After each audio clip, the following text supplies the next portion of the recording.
Remember Radio.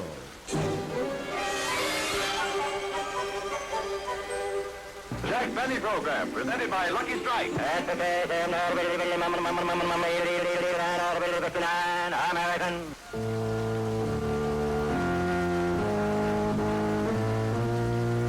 Who knows what evil lurks in the hearts of men?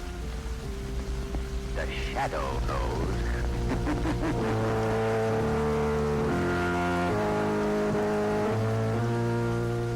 The Lone Ranger.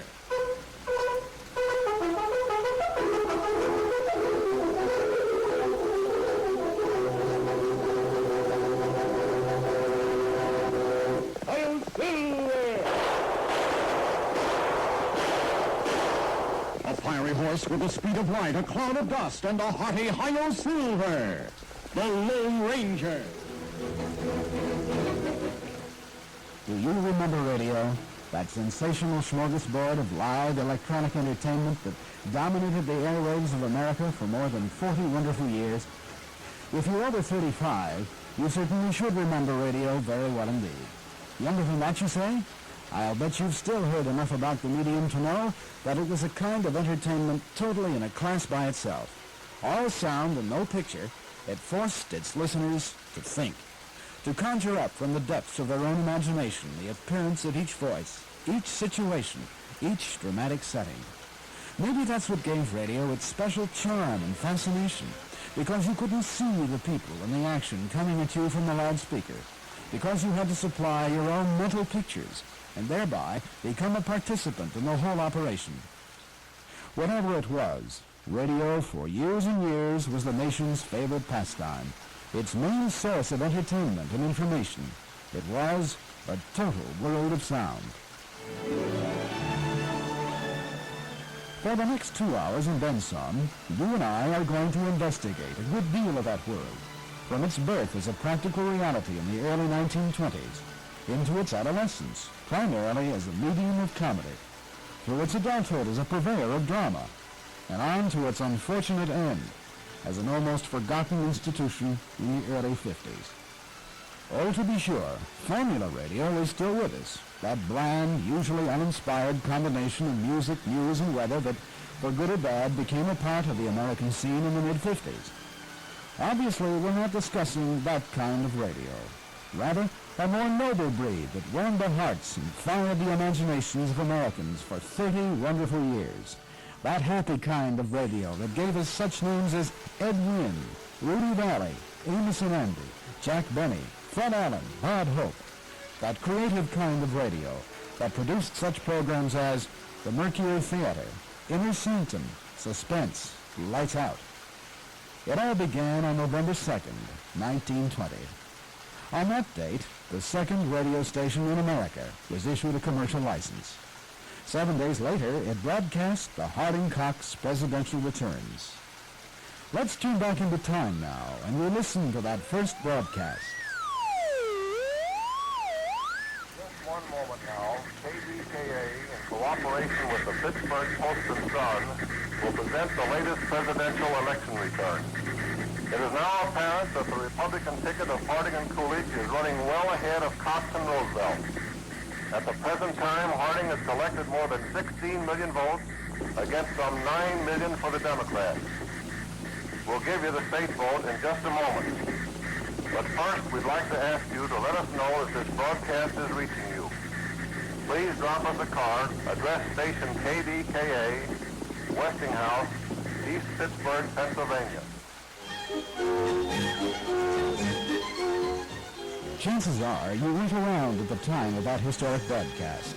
If you had been, you would have listened to it on what was called a crystal set. Equipped with headphones and a wire leading to a 40-foot aerial mast, the set had no volume control or station selector dial. Instead, you tuned in your stations by probing the crystal with a small wire, which was attached directly to the headphones. Hardly hi-fi. Then somebody figured out a way to produce words and music through a loudspeaker, whose sounds could carry throughout a room, and in some cases, all the way into the next county. Predictably, manufacturers decided to cash in on the happy discovery, by mass-producing loudspeaker radios as fast as a Stutz Bearcat could barrel down a tar and gravel road. And that was pretty fast. Before long, the radio had become the nation's principal source of information and entertainment. Among the first stars of the medium were a pair of droll vaudeville comedians named Moran and Mac. They called themselves the Two Black Crows. Let's tune in now and listen. I don't know anything about that, but always remember that a rolling stone gathers no moss. Why not? How's it going? Rolling there. Anything. Well, who started it? Nobody started it. Well, how you know it's rolling? Well, everybody knows it's rolling. That's just the thing. But who said it? Well, how do I know who said it? Well, how you know who said it? What's that? Well, how do I know? That's just it. You don't know anything. By contrast, a man who seemed to remember practically everything about everybody was Ted Husing, regarded by many as the greatest of all sportscasters. Sports were an important element of radio from the earliest days on, and Husing was there to report them all. Here he is announcing a very early but unidentified baseball game. Wind up. Here's a pitch. It's a slow curve low, and the base swings. It's a long one going out toward right center. Springer's backing up against the wall. He can't get it. It's in there. Another home run for the Bambino. Joe Dave hits his second homer of the day. By the mid-20s, network radio was the newest wrinkle, and the age of radio comedy was in full swing. You could bet your raccoon coat that by twisting the selector dial in any direction, you'd either pick up a comedy single, a situation comedy routine, or a singing team like the Happiness Boys. How do you do? How do you do? How do you do? How do you do? Billy Jones and Ernie Hare, whisper say to you out there, how do you do?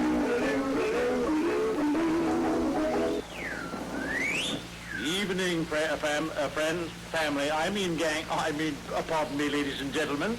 This is station OUCH of the New Writers Broadcasting Company, pardon me again, operating on a wavelength of 600 motorcycles by the authority of the Federal Prohibition Agents.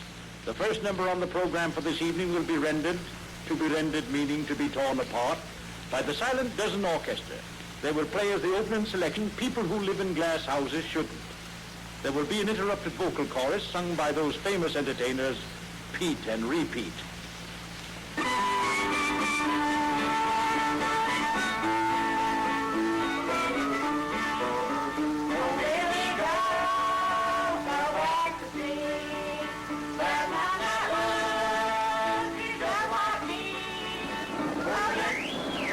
There will be a slight pause in our program. How do you do, everybody? How do you do?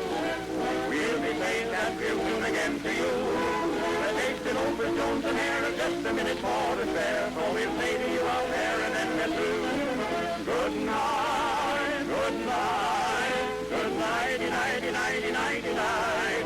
If you've enjoyed our little show by Casey Brennan and we'll know. Now our time is up and so good nighty, night. Good night, good night. Remember Gene Tunney?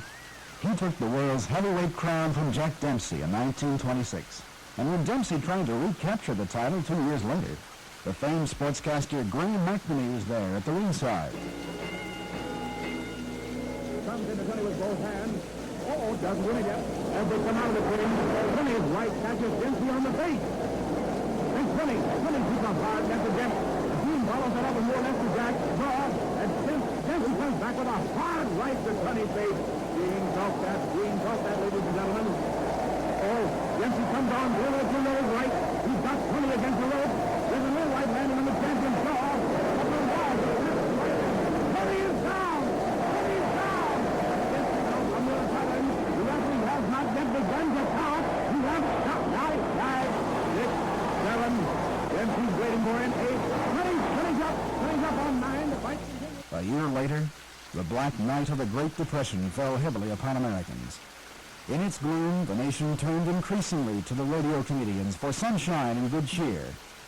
By the early 30s, one of the best of the breed was Jack Pearl, who rose from obscurity as a vaudeville comic to become Baron Munchausen, one of the most outrageously funny dialect comedians in the business.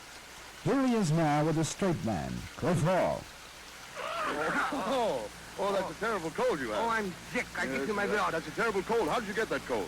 I drank some beer out of a damp flask. You see, listen, I tell you... Now, isn't that when silly? we were- You can't get a cold from drinking beer out of a damp flask? Yeah. How can you get cold that way? This was draft beer. Listen here. Draft beer.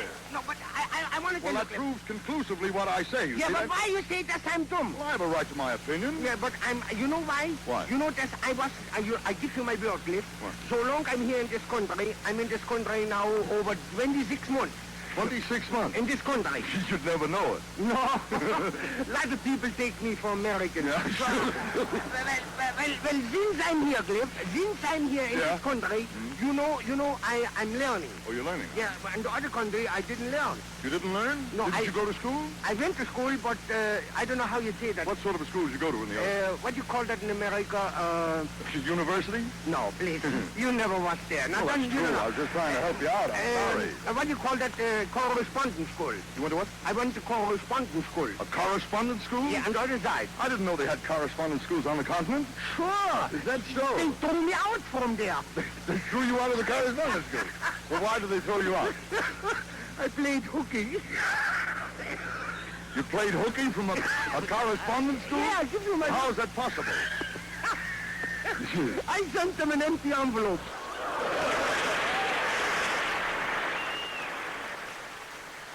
Remember this famous tune? No, I just bet you $10 I can make you say, oh, no, I have. Now, wait a minute, Judge. You're going to make me say something, or I don't want to say it. You're going to make me say what? Oh, no, I have. Go ahead. Well, how much is it? I'll bet you $10. Put the money up there. Here's mine. You don't want to bet me. You're going to make me say, go ahead. Oh, no, I have. Yeah, go ahead. Well, pay attention. I'm listening, yeah. Are you walking down the street? Yeah, I'll go ahead. The automobile coming along about a 40-mile clip. Wow. And it hits an old lady and a young man and knocks them to the sidewalk. Yeah. Now, you happen to be there. Which one would you pick up first? That old lady or that young man? Right, certainly the old lady, of course. Well, Tom, you've heard this story before. Oh, no, I haven't. Wait a minute, George. Wait, George, does Rudy know? I don't think he does when I'm down here. Hey, Rudy! All right, Rudy! Got another idea here, Rudy, George. I'm going to bet you can't pick up the young lady. No, he means that he's going to make me say, oh, no, I haven't. Yeah, I'm going to make you say, oh, no, I haven't. Let me get this straight. Yeah. You're going to make me say, oh, no, I haven't. Yeah, I'm going to bet you $10, Rudy. Okay, here's my thing. You mean it was your thing. All right, we'll let George hold it. You don't mind. All right, Tom, I'll go ahead and make you. You ready, Rudy? Right. Well, here it is, Rudy. Down the street, an old lady is running 40 miles an hour and she knocks over an automobile. Wait a minute, Tom. Wait a minute. That's right. The young man knocks down the old lady. He's talking about. Tom, the automobile comes along and knocks down an old lady and a young man. I got it. An automobile comes along, Rudy, and knocks down an old lady and a young man. Now, you're standing on the corner. Which one would you pick up? The old lady or the young man? Why, Tom, I'll pick up the old lady. Your fans will love you for that, Rudy. Well, but just a minute, Rudy. You've heard this story before. You bet your life I have. This concludes the first part of this cassette. Please turn the cassette over and begin again on side 2.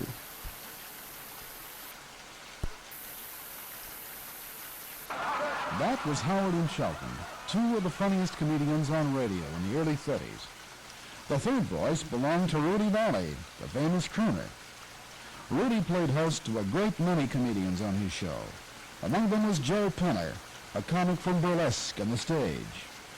In 1933, Penner was given his own Blue Network program. In the following sketch, he meets a chap by the name of Bert Gordon, better known in his day as the Mad Russian. If you're over 40, you're a cinch to remember him. Never mind the cooking. Let's go to that hotel and see if we get accommodations for the night. Say, that looks like a nice place. There's a sign. Yeah, look what it says. The Fractured Arms Hotel. Stop here. We'll give you a break. Let's go in, Joey. Any part in the storm. Yeah. Say, there's nobody here. Wait, I'll ring the bell. How do you do?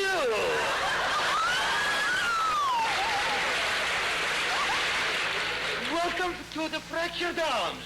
We cater to high-class people. Well, that's fine. I'm Joe Penner. We also cater to riffraff.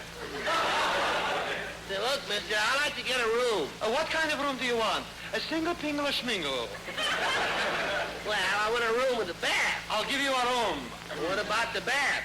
What do you think this is, a summer resort? I don't think I like this place, Joey. Oh, don't say that. Our rooms are so clean, you could eat from them. Well, how about sleeping in them? That I wouldn't recommend. Well, are we going to check in here or not? If you're checking in, you got to register. I will sign your name. You will. I don't think you can spell. I bet you don't even know the alphabet. Who don't know the alphabet? A, B, C. Go on. There's more. Remember Colonel Stoopnagel and his sidekick Bud? They brought cheer to radio listeners all through the Depression on their Tasty Yeast Gloom Chasers program for CBS. When economic recovery did chase away the gloom, however, they quickly fell from favor. And like so many other radio comics, they were eventually dropped from the network. Here's an excerpt from one of their programs from 1934. How are you? Taking a little trip. Bud, you know, I have a very serious and important matter to put before you. Oh, my goodness, Colonel, I hope you're not going to resign. No, I'm not. And anyway, that's beside the point. I wondered if it wouldn't help the general business conditions if you and I exchanged radio announcers for subway guards. Uh-huh. Now, I think that most subway guards are a little too rough, and I think that most announcers aren't rough enough. Of course, Harry Von Zell is the exception. Well, anyway, I've written a slight play. Oh, again. No, I only wrote it once. And I'm going to ask you to take several parts, and I'm going to take several. And one minute you'll be a board of directors, and the next time you'll be a subway guard named Herman. The opening scene is laid in the director's room of a chain broadcasting company called the Bazazis Broadcasting Corporation. I like that. Yeah, Mr. Michael Rolfone, the president, is speaking to the directors of the corporation as they sit around a huge table smoking black cigars and drawing funny pictures and playing tic-tac-toe. There's an air of finality to the occasion.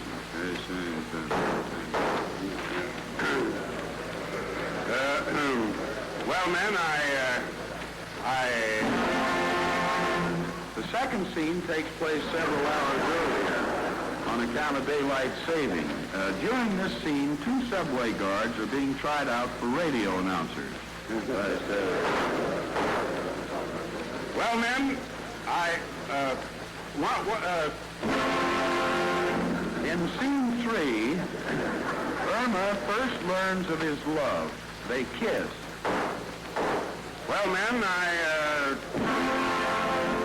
in scene 4, something really happened. The first radio announcer to replace a subway guard is ready to take the microphone. The first, Augustus Gillingwater. Ladies and gentlemen, it is a pleasure for me to have the opportunity of welcoming you to our subway. Light, refreshing, cool rides through old Mother Earth to your destination. Each seat has a fearless patented plush pillow for your comfort. Ice water at all times, magazines to read, a seat for everyone, and a barber shop in the rear of each car.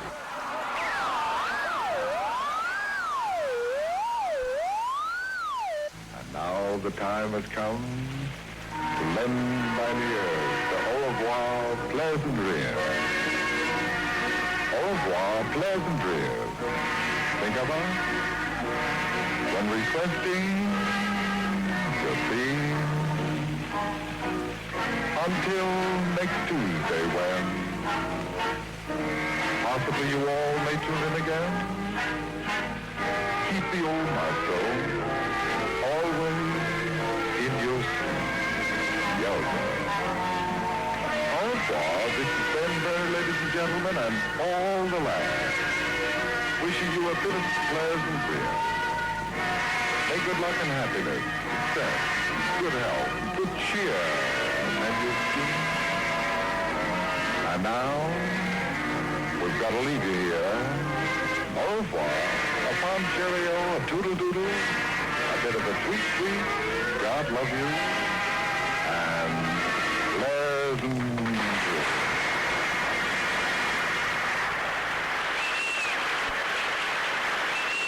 Dane Burney, one of the most popular entertainers of the entire Depression period. As radio's impact and popularity continued to grow, more and more stars from burlesque and the stage flocked to the microphone and to the big money it paid top performers. Burt Lahr was one of them. He would later achieve lasting fame as the Cowardly Lion in MGM's Wizard of Oz. But right now, here he is in a monologue from 1935. Good evening, ladies and gentlemen. It is really a pleasure and a privilege to be here tonight, and all I can say is, long, long, long. Now, through its increased facilities, radio is in a position to entertain added millions of listeners. It is a new, powerful outlet for music, comedy, drama, and all the valuable features of radio, including long, long, long.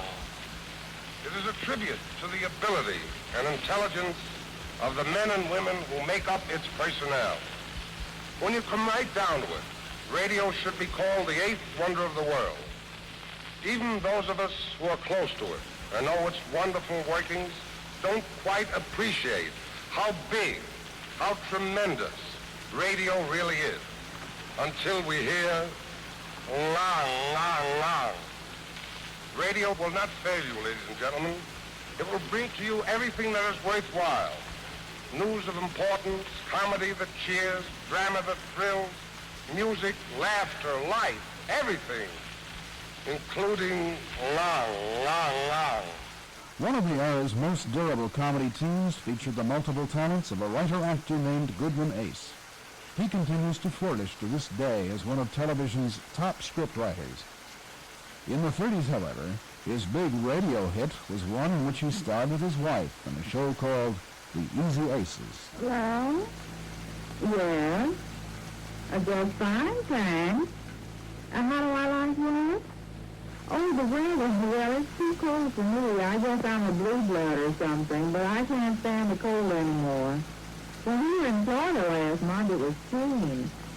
You knew you were in Florida, didn't you? You didn't?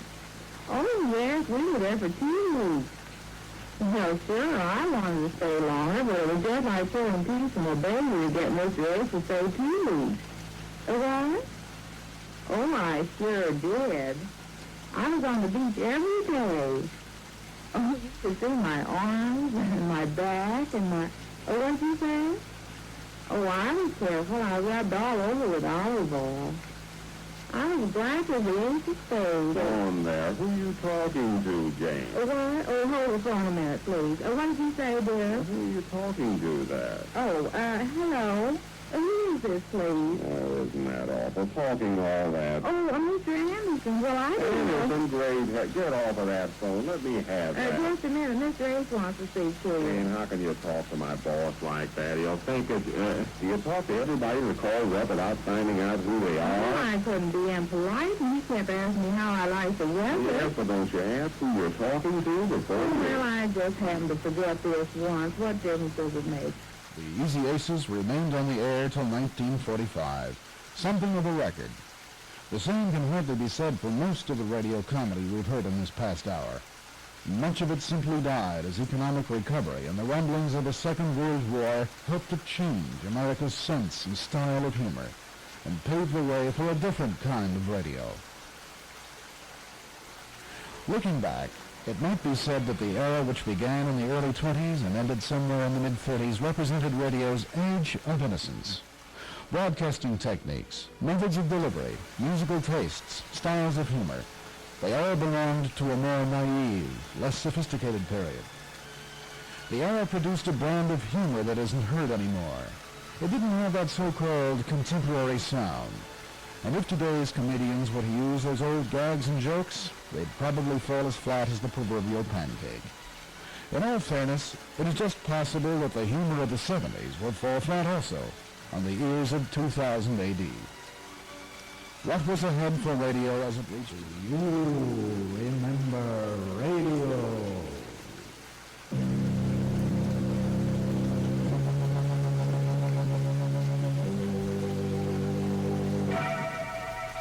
Lipton Tea and Lipton Soup present Inner Sanctum Mystery.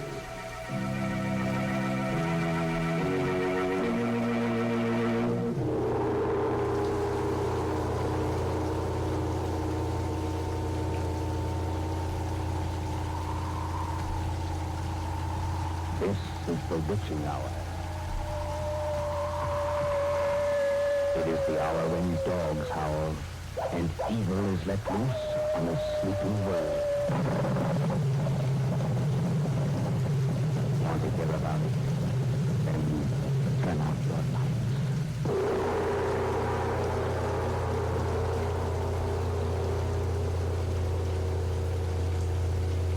Roma Wine Company of Fresno, California presents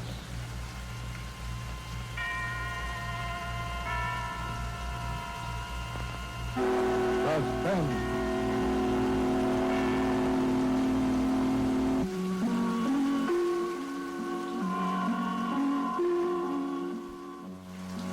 A creaking door, a menacing laugh, an invitation to extinguish the lights and listen while an incredible tale of terror is spun from your loudspeaker.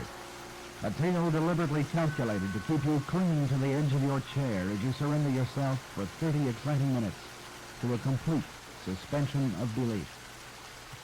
That was radio drama, spine-tingling drama, inner sanctum, obsession, suspense, lights out. There was mystery, adventure, and classic drama too. Lux Radio Theater, Studio One, the Mercury Theater, The Shadow. There were the soap operas, Portia Faces Life, Stella Dallas, Ma Perkins, Just Plain Bill. And then too there were the cliffhangers with a small fry. Jack Armstrong, Tom Mix, Superman, Little Orphan Annie, The Lone Ranger. The list was virtually endless, and so were the varieties you could choose from. But through it all, like radio comedy, ran a common thread of entertainment. Yet, unlike the later forms, radio drama required more thought. Thought from the writers, the directors, the producers, and yes, more thought from you, the listener. With television, the actors, the scenery, the location, and the time of day are all there, set for you, bigger than life. But not so with radio drama. This medium relied on dialogue, sound effects, and music to present the story's plot, atmosphere, and dramatic action. This type of drama forced you to think, to use your imagination, to conjure up in your own mind's eye an image of each voice, each location, all the surrounding details. To demonstrate what I've been saying, I'm going to give you an opportunity now to try on your own imagination for size. In just one moment, you will cast a dramatic presentation to absolute perfection. You will choose your own scene of action, select the appearance and characteristics of each player, determine the shape and form of each and every object. You find yourself actively creating as the plot unfolds. You will be a part of the action, identifying with each actor every moment of the way. Listen.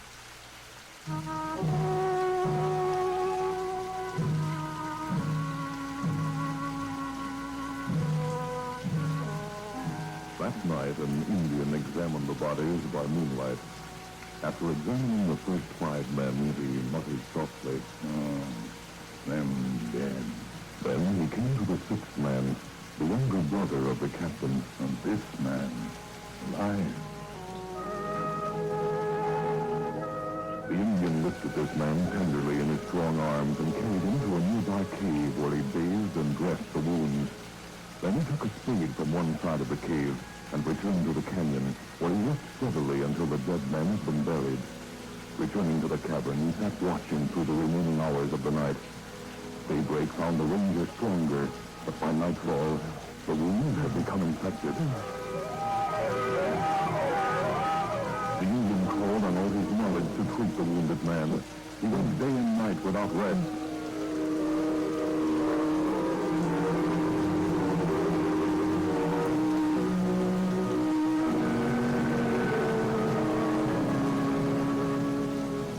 It was the morning of the 4th day when the ranger opened his eyes. And for the first time, the Indian saw them clear and calm. Are you awake? I'm glad.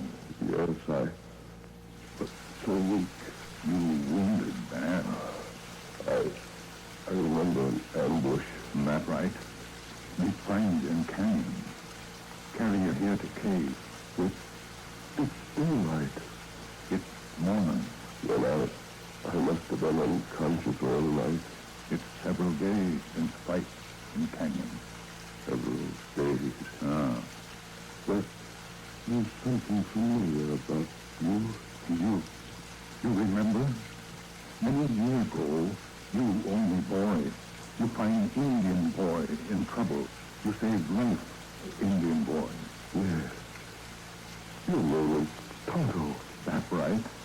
Years ago, you called me Kimasabi. That's right. And you still Kimasabi. It means faithful friend. Tonto, there were 6 of us in that canyon. The others. What about the other rangers? Other ranger. All dead. Dead. One was my brother. You, only ranger left. You, Lone Ranger.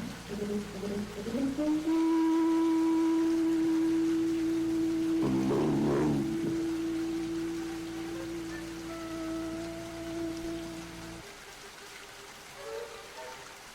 And he was, for the next 21 years. The mysterious masked man was created way back in the early 30s as the hero of an action drama that would entertain and inspire many a generation of youngsters. Perhaps he inspired you too. What you just heard, by the way, was a portion of the Lone Ranger's very first program. The date, January 30th, 1933. Another long-running small fry favorite was Jack Armstrong, the All-American Boy. The program, you may recall, was sponsored by Wheaties.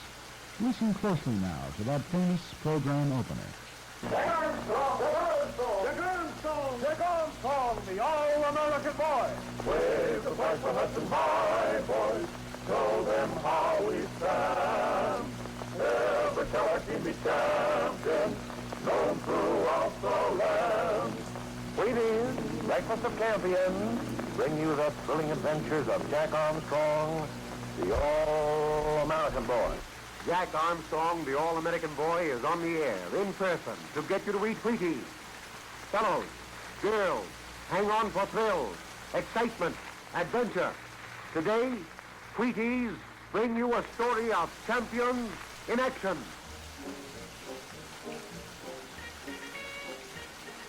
The strength of the Jack Armstrong Wheaties commercials, incidentally, attested to the enormous potential of radio advertising, which by then was in its 10th year. In the mid-30s, the program sponsor decided to run a box top contest. Maybe you remember radio's first Jack Armstrong voice, Jim Amici. Jim, tell us about that promotion, will you? I can give you one of the facets of it. I mean, how tremendously accepted it was. The first contest that we ever ran on the show just threw General Mills completely awry. We ran it for 3 weeks. I forget what the giveaway was. I think the kids had to send in a dime and a box top, and I don't know what it was they received. It could have been a ring or a whistle or something. But in the course of that 3 weeks, this is the first contest they ever ran on the show. They cleaned every Wheaties box off every grocery shelf in America. And it so discombobulated the structure of reservicing the stores that it took them like 6 months before they got Wheaties back into the stores in America. So after the first one, they would have freight cars loaded at certain strategic areas across the nation to supplant the Wheaties as they were bought off the shelves. So you want to talk about successful salesmanship. I doubt very much whether this could ever happen in America today.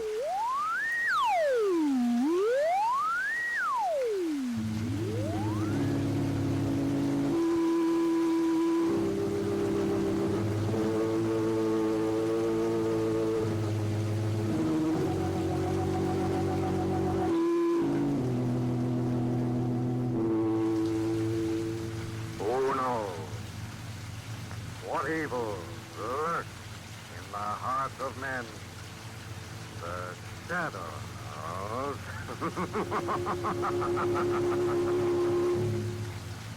Once again, your neighborhood blue coal dealer brings you the thrilling adventures of the Shadow, the hard and relentless fight of one man against the forces of evil. These dramatizations are designed to demonstrate forcefully to old and young alike that crime does not pay.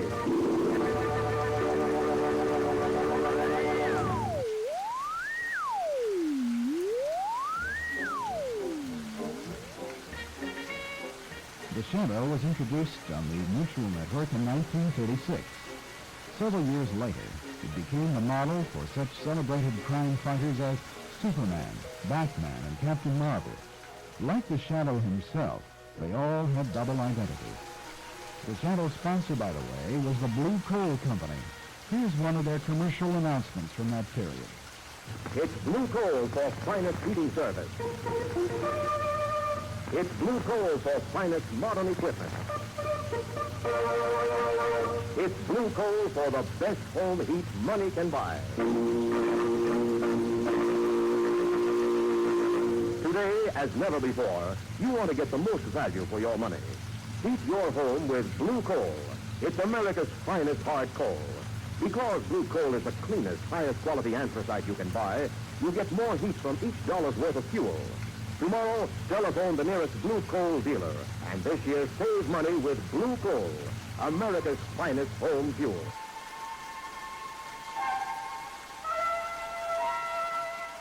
Two years following the appearance of The Shadow, CBS introduced a program entitled The Mercury Theater of the Air. A young radio genius from Ohio named Orson Welles was appointed to function in the multiple role of writer, producer, director, and narrator for the program. Over the years, the Mercury Theater did as much as any series on the air to develop the arts of radio drama. Yet it is but one broadcast alone for which the Mercury Theater will forever be remembered, The War of the Worlds. The story concerned the fictional account of an invasion by creatures from the planet Mars. The broadcast was so convincing that thousands of listeners went berserk with fear, anxiety, and panic. In short, the broadcast created an impact on the imagination without parallel in radio history. Such impact that the Federal Communications Commission is obliged to investigate the psychological effects of realistic violence on radio listeners. Deceptively, that Halloween night masterpiece in 1938 began innocently enough with a tango.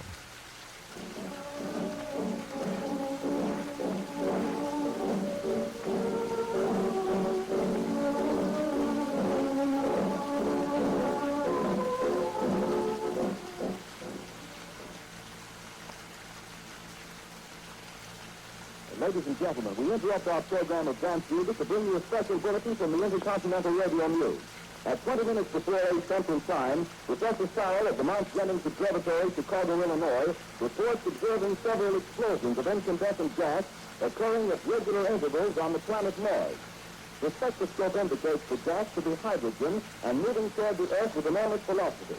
Professor Pearson of the Observatory of Princeton confirms Sowell's observation and describes the phenomenon as, quote, like a jet of blue flame shot from a gun, unquote. We now return you to the music of Ramon Rockello, playing for you in the Meridian Room of the Park Plaza Hotel, situated in downtown New York.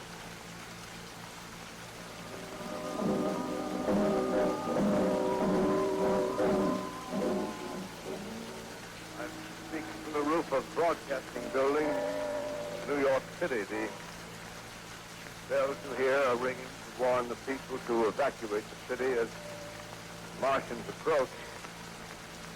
Estimated in the last 2 hours, 3 million people have moved out along the roads to the north. Hutchison River Parkway is still kept open for motor traffic. The void bridges to Long Island hopelessly jammed. All communication with Jersey Shore closed 10 minutes ago. No more defenses. Our army is wiped out. Artillery, Air Force, everything wiped out. This may be the last broadcast. We'll stay here to the end. People are holding service here below us in the cathedral. Now I look down the harbor, all manner of boats, overloaded with fleeing population, pulling out from docks. Streets are all jammed, noise and crowds like New Year's Eve in city. Wait a minute, the enemy's now in sight above the Palisades. Five great machines. First one is crossing the river. I can see it from here, waiting. This concludes the first part of this cassette. Please turn the cassette over and begin again on side 2.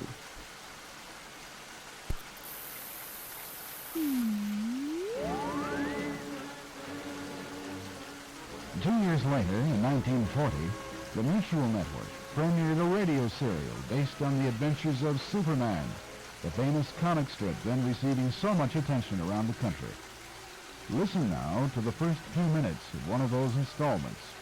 It features a special offer, which you can just bet brought the sponsor more box tops than draftees into Uncle Sam's new army. The Adventures of Superman, faster than a speeding bullet, more powerful than a locomotive, able to leap tall buildings at a single bound. Look, up in the sky, it's a bird, it's a plane, it's Superman! Yes, it's Superman, and today as he hurtles through the skies searching for Jimmy Olsen and Beanie Martin, their very lives are in danger.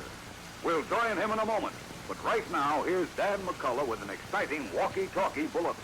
Say, gang, wouldn't you like to be able to send code messages and important reports over a model walkie-talkie? A model just like Joe Martin made for Beanie and Jimmy Olsen? Why, of course you would. And gang, right now is your chance to own a model walkie-talkie. That's right. The Kellogg Company of Battle Creek has one for you if you send for it right away. Now, I'll tell you how to get it in just a minute, but first, I'd like to give you a little more information about this amazing instrument. It's almost a foot high, made of strong cardboard in regular Army color, and it comes equipped with a regular receiver transmitter and 48 feet of communication line. And gang, there's almost no limit to the exciting and dramatic things you can do with your Kellogg walkie-talkie. You can communicate with your subordinates from another room without letting anybody else know what you're saying. You can observe enemy maneuvers and report on them to headquarters.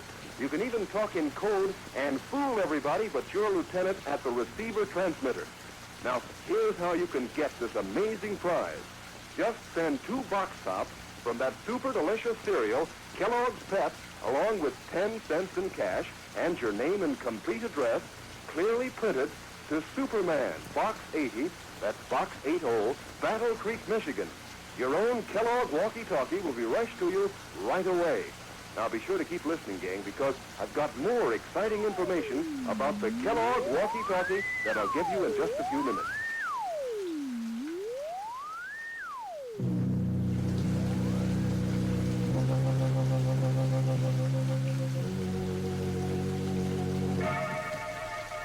Lipton Tea and Lipton Soup present Inner Sanctum Mystery.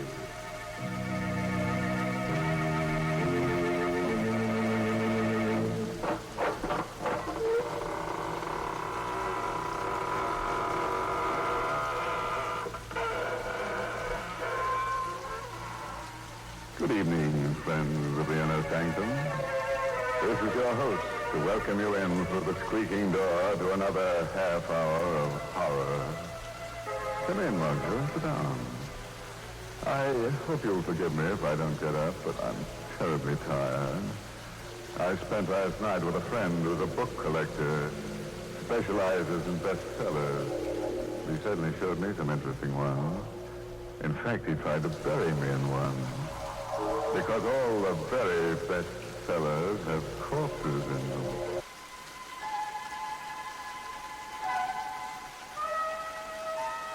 Inner Sanctum Mysteries was inspired by America's increasing fascination with dramatic suspense. Introduced on the Blue Network in 1941, this show became the model for a number of programs that would soon make their debut, dealing with mystery and the supernatural. The following year, CBS decided to do Inner Sanctum one better with a program that soon became justly famed for its imaginative writing, clean production, and motion picture-like musical scoring. Its title, Suspense. From its inception in 1942, the program depended on a host of top-flight guest stars to attract a wide listenership. Among these was the late Humphrey Bogart. I thought maybe I was going to make it, baby, but I guess I'm not. Okay. Stan, Dr. Group, don't you? So long, missionary, Mrs. Missionary. Oh, no. Oh, man. Oh, Lord, we pray thee to receive the spirit of our dearly departed, and to forgive him his trespasses, as we forgive those who trespass against us.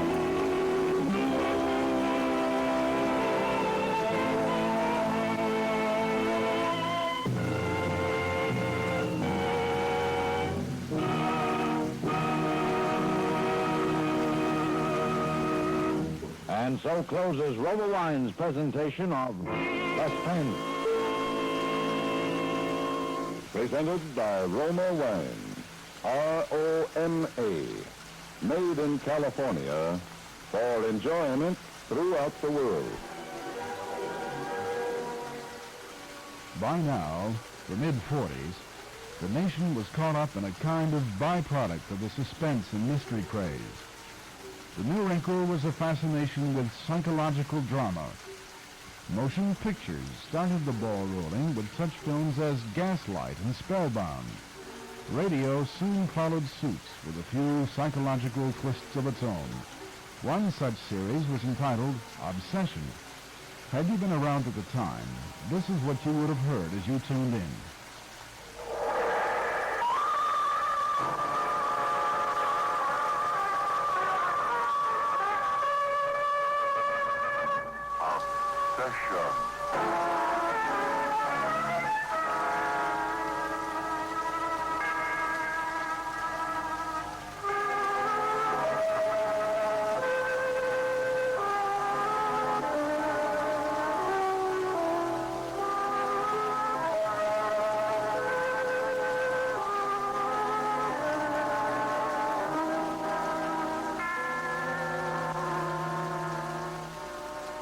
The act of taking something that doesn't belong to us is marked down simply as theft. But there can be different ways to view the situation. If we felt that life owed us a measure of happiness, and we proceeded to get it in spite of what might happen, this might alter the word.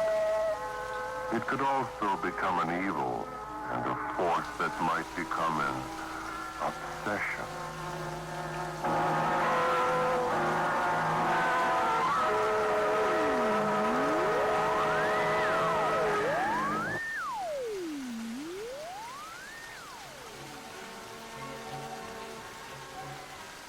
As the public's interest in radio drama reached its height, all major networks managed to field at least one entry in the suspense sweepstakes. Among the leaders was NBC. One of its leading contestants was a late Wednesday night chiller entitled Lights Out. Settle back now, if you can, and listen to this 5-minute excerpt about a gigantic bushmaster snake.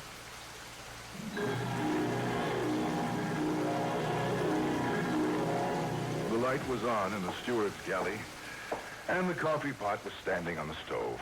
It was still warm, so I didn't even bother to heat it.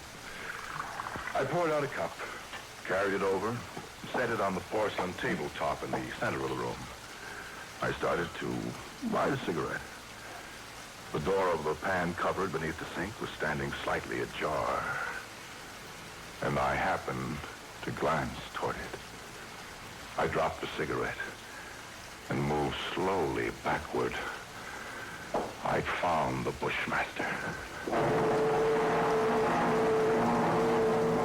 As I moved, the snake slid out of the cupboard in a single sinuous slide and drew back into a loose coil on the galley floor, never taking his eyes off me. I moved slowly back, waiting any moment for that deadly, slithering strike. 10 million years of evolution to produce this moment.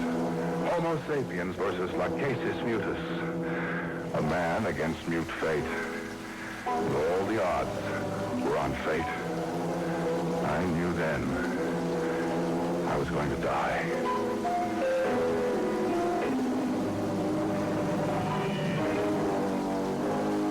I could feel the sweat run down between the wall and the palms of my hands pressing against it.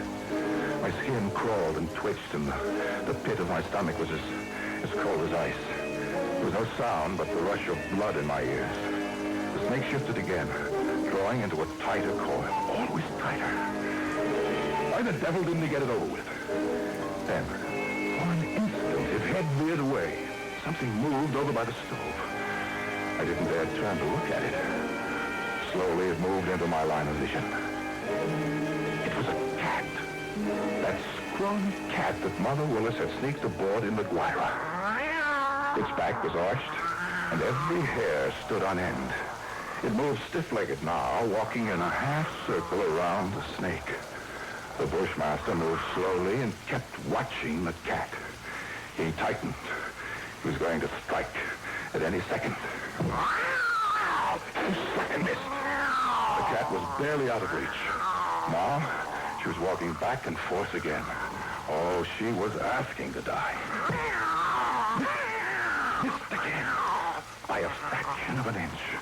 He was striking now without even going to a full coil. Missed. Again and again, always missing by the tiniest hair. Each time the cat danced barely out of reach, and each time she counted with one precise spat of a dainty paw, bracing her skinny frame on 3 stiff legs. And then suddenly I realized what she was doing. The Bushmaster was tiring, and one strike was just an instant slow. But in that split second, sharp claws raked across the evil head and ripped out both the lidless eyes. The cat had deliberately blinded that snake. He didn't bother to coil now, but slid after her in a fury, striking wildly but always missing. And every strike was a little slower than the last one until finally, as the snake's neck stretched out at the end of a strike, the cat made one leap and sank her razor-sharp teeth just back of the ugly head. Sank them until they crunched bone. With tooth and claw, she clung as the monstrous snake flailed and lashed on the floor, striving to get those hideous coils around her, trying to break her hold, to shake off that slow and certain paralyzing death that gradually crept over him. And at last, stilled his struggles forever. Oh, I took a deep breath. The first in minutes, the cat lay on her side on the floor, panting, resting from the fight just over. Oh, she had a right to rest. That brave, beautiful alley cat had just saved my life, and maybe others as well. But as I turned toward the stove, I suddenly became very humble, and I knew all at once what a small thing a human being really is. I and others aboard were still alive only by the merest accident. You see, there were 3 reasons why that cat had fought and killed the world's deadliest snake. And those 3 reasons came fluttering out from under the stove on shaky little legs. 3 kittens with their eyes bright with wonder and their tails stiff as pokers. And up on the decks, hundreds of passengers were waiting for the news that terror was ended. Well, they could wait a little longer. I pulled open the doors of the cabinet, found a can of milk and a saucer. Then I dropped down on my knees.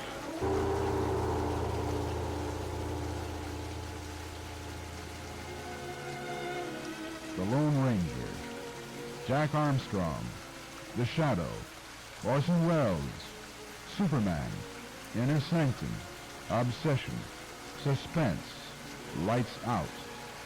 Some of the highlights of dramatic radio, a hardy breed that flourished for a good long while. But as television asserted its dominance in the 50s, radio drama began to lose its energy.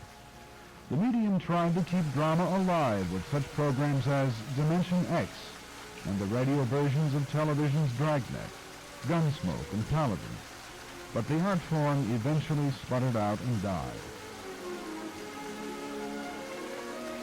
It did not die alone, of course.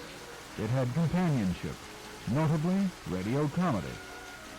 Comedy that was to grow and mature with the medium, reflect the continuing changes of public taste as America emerged from the Great Depression of the early and mid-30s, steamed full speed ahead into World War II, and ultimately cruised into the uncertain seas of the post-war period and beyond.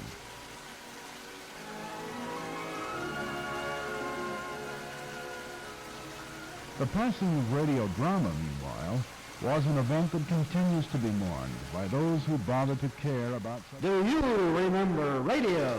And now, Lever Brothers Company, the makers of Rinso, invite you to sit back, relax, and enjoy Amos and Andy.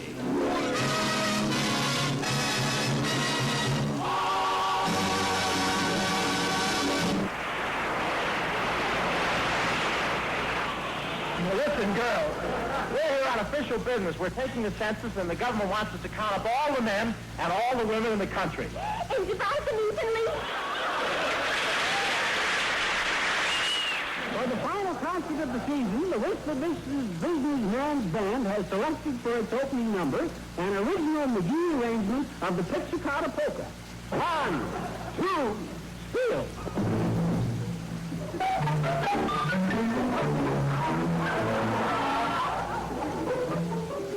Amos and Andy, Bob Hope, Fibber McGee, three of a very select group of hilarious entertainers. Performers whose enduring appeal and popularity over the years guaranteed them both a place behind the microphone and in the pages of radio history. Comedians who kept going through sun and storm, while their less fortunate colleagues dropped by the wayside. The broadcasting industry called them the champs of the rating system. The listeners, meanwhile, thought of them as the old indestructibles. We call them the long-distance runners. On this recording, you're going to listen to 8 of these champions. Amos and Andy, Lum and Abner, Jack Benny, Fred Allen, Bob Hope, Fibber McGee, and Molly. 3 of them spent 17 years each in the broadcasting business. 2 more spent 24 years apiece at it. Yet another duo invested 27 years in the industry. And 2 more have spent nearly 40 years apiece behind the radio and television microphones and are still going strong. Together, they represent more than 232 combined years of experience and entertainment, all of which adds up to more laughs than even a computer would know how to count. Laughter was the only business of the great radio comedians. They kept America smiling through some of its most trying times.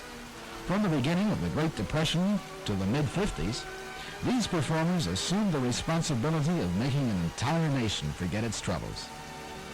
The reign of the long-distance runners began in 1928, just 18 months before the onset of America's darkest economic crisis. In March of that year, the NBC affiliate in Chicago introduced a series starring 2 blackface white comedians. Their names were Freeman Gosden and Charles Correll. The name of the program, Amos and Andy. It went on to become one of the longest-running shows in radio history.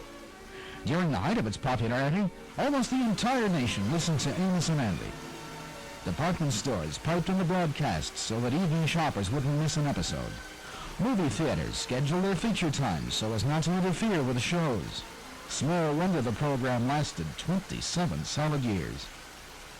Let's relive some of those years now with these post-war excerpts from Amos and Andy. In those days, the program was sponsored by Rinso, remember? And now, Lever Brothers Company, the makers of Rinso, invite you to sit back, relax, and enjoy Amos and Andy.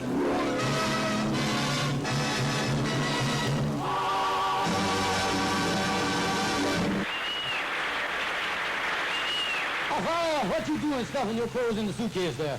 I'm taking a little trip to Chicago to visit Mama. You know, George, I ain't seen her for almost 5 years. I wonder what she looks like now. Yeah, well, don't get your hopes too high, Sapphire. Once you look like a walrus, you always look like a walrus. Oh, I'm so anxious to see her. She wrote me that she's got a job working in a florist shop, and it makes her so happy to be surrounded by flowers. Yeah, you know, it'd make me happy to see her that way myself.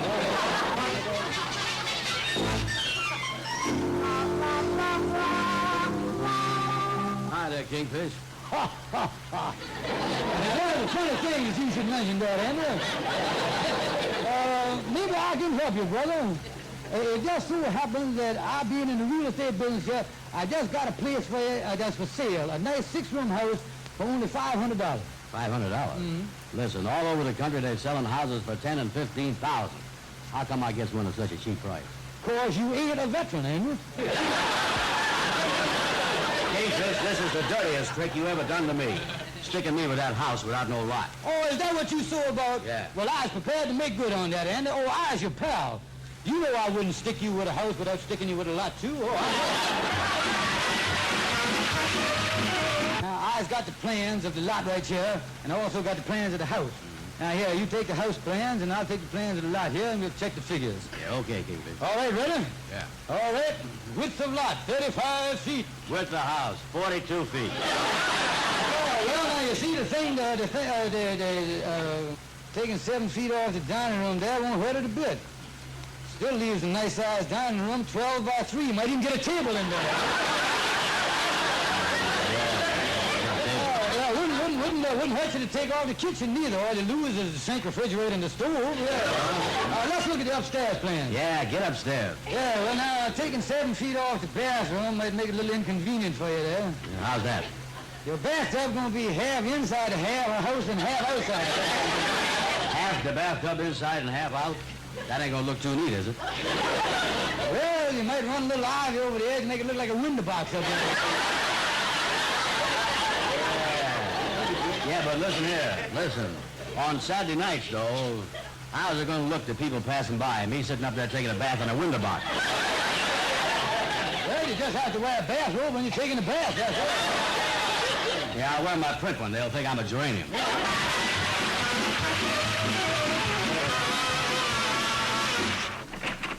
Well, hello there, Kingfish. Come in, Brother Andy, come in.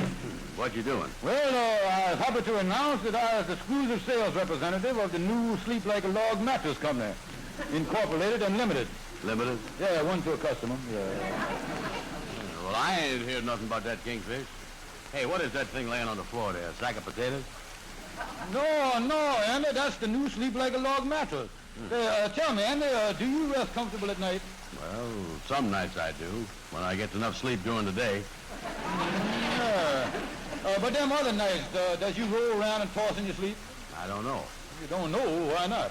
Because I was asleep. Yeah, well, some night when you go to sleep, you ought to stay awake and find out whether you're sleeping or not. That's what you ought to do. Yeah, you know, come to think of it, I do have a hard time getting to sleep. Sometimes I lay there and toss for 2-3 minutes. Mm-hmm, yeah. I don't think you've been getting the proper rest, Andy. Come here and let me examine your eyes. Yeah, go ahead. Maybe you can tell me why it is that when I'm sleeping, I've got that feeling that I was awake. Mm-hmm. Let me see here. Mm-hmm. Yeah, you got it. Andy, you are suffering from acute optical flightus. Yeah? What is that? My friend, you has got long eyeballs and short eyelids. You see, your eyelids don't close all the way down over your eyes when you sleep. Oh, well, what causes that? All on account of the mattress you got. By the way, did you sleep on your back or on your side? Well, I usually starts out on my back, then I shifts to my left side, then I shifts to my stomach, then I shifts to my right side. Well, there you is right there. All that shifting is wearing you out. With a Sleep Like a Log mattress, you ain't never got to shift. It's hydromatic. You see that?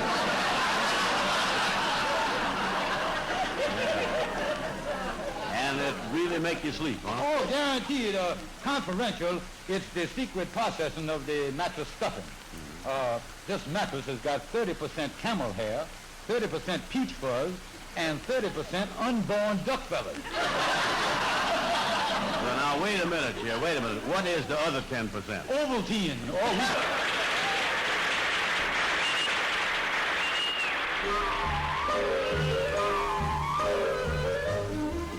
From broadcasting's earliest days, the air was filled with a babble of voices. For this reason, it was important for a performer to sound as distinctive as possible. He wanted you to be sure to hear the difference between his voice and the next guy's. He also wanted to help you to visualize his voice. This explains the rise of the so-called dialect programs, those shows featuring specific accents and lingos. Some of the more popular were Moran and Mack, Baron Munchausen, Joe Pinner, and of course, Amos and Andy. To this list, we should add Lum and Abner, the famous radio hillbillies portrayed by Chester Lauck and Norris Goff. The program stayed on the air for 24 years, from 1931 to 1955. Let's tune in. And will you come over here and help me put this sign on the door? Why, sure, Lum. Just hold this nail in place while I whack it with a hammer. Well, suppose you hold the nail in place while I whack it with a hammer. You think I'm crazy? The trouble here is we're suffering from an oversupply of whackers. Have you ever seen me hit anybody on the thumb with a hammer? Yes. The summer when Obie Cates helped you put up the screen. That was just a little tap. Tap? You smacked that thumb so flat it looked like he's carrying around a pancake flipper. Well, he didn't even holler. He let out such a beller all the fellers at the sawmill knocked off for lunch.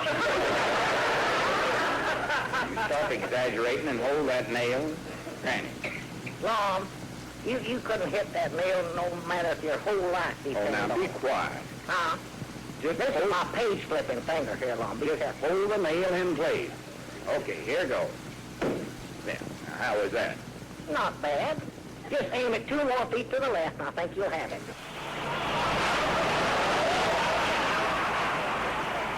Remember Al Jolson, the black-faced minstrel singer who starred in history's first successful talking picture?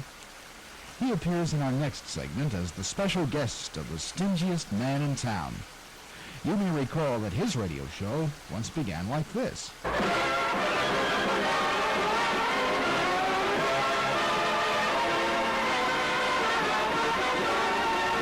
Broadcasting from New York City, the Lucky Strike program, starring Jack Benny, with Mary Livingston, Phil Harris, Rochester, Tennessee, and filling in for little old fatty Don Wilson is yours truly, Kenny Delmar. Now, Mary, Phil, please sit down. You know, Al, it's hard to think of any two fellas in show business who have as much in common as we two. You're right, Jack, and that goes for radio, vaudeville, Broadway shows, and the movies. Yeah, take movies, for instance. We both worked for Warner Brothers. Mm-hmm. You made Sonny Boy, which was nearly their first talkie. And you made The Horn Blows at Midnight, which was nearly their last one.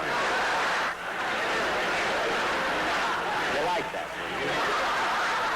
Huh? Yeah, Jack, I apologize. I mean, it was one of the more recent ones. Well,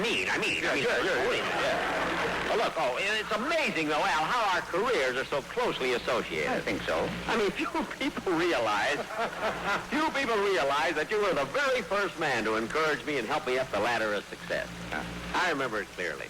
It was in 1922. 1922. I wasn't working. You were a big-time star.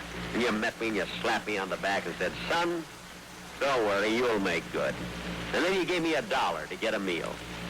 That was 25 years ago. How about giving it back? Well, I didn't return that $1 because I thought it was a good luck omen. And I decided to pass it on to some other poor struggling actor who might need encouragement. Well, I'm glad you didn't keep the $1. Tell me, Jack, who'd you give it to? Well, first I had my eye on a nice young kid named Eddie Cantor. Now, he was very talented. Look, I just came here to sing. Don't antagonize me. So he gave the $1 to Eddie Cantor. Well, you see, at that time, Eddie Cantor was engaged to marry a girl named Ida. But by the time I decided to give him the $1... He had a wife and 5 kids. Only 3. All right, Jack. Who did you finally give the $1 to? Well, you've heard of Bing Crosby, haven't you? Heard of him. We go around together on the same turntables. Oh, yeah. Yes. Anyway, well, what happened with Crosby? Well, I noticed he looked hungry, so I walked up to him, slapped him on the back, and said, kid, how about $1? And he gave it to me.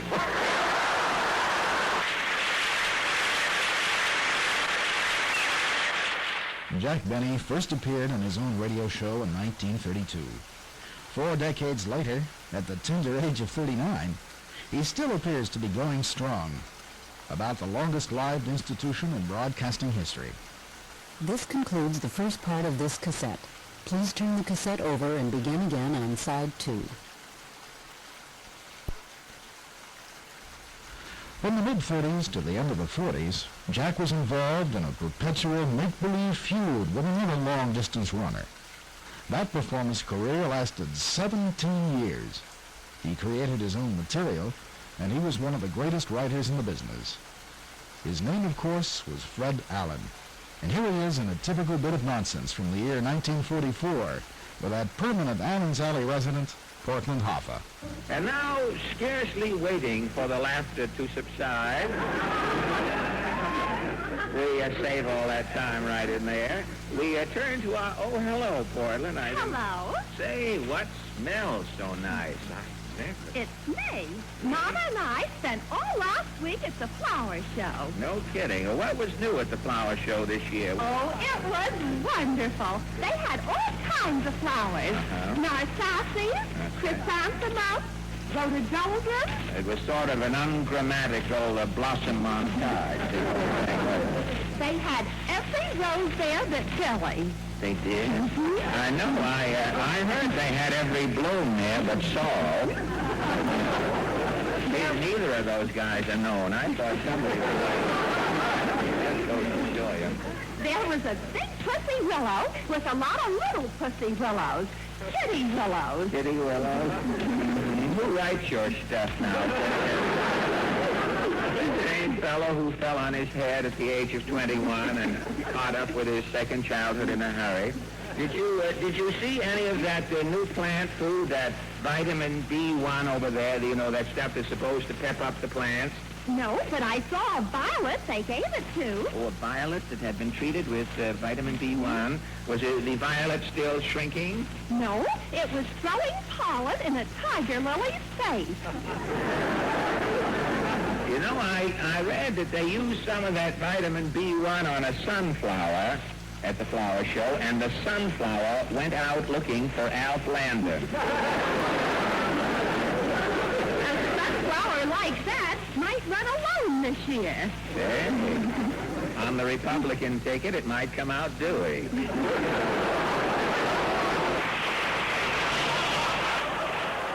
Question time. What famous comedian was born in England and raised in Cleveland, Ohio? Became a dancing instructor, a saxophone player, a Golden Gloves boxer, a blackface minstrel, a Broadway personality, and finally, a superstar, both in broadcasting and the films. If you haven't guessed his name by now, you just haven't been listening. Bob Hope is considered by most professionals to be the greatest stand-up comedian in the business. He began his broadcasting career for NBC in 1934. It was in World War II that he started the first of his many tours of U.S. military installations, a tradition that has since taken him around the world many times over, entertaining more troops by far than any other American performer. It was his custom for years to take various members of his radio show with him on his many trips. Among them at one time were two man-hungry spinsters called Brenda and Cobina. They appear with Bob now in this wartime segment. Hey, Brenda, what is it, Cobina?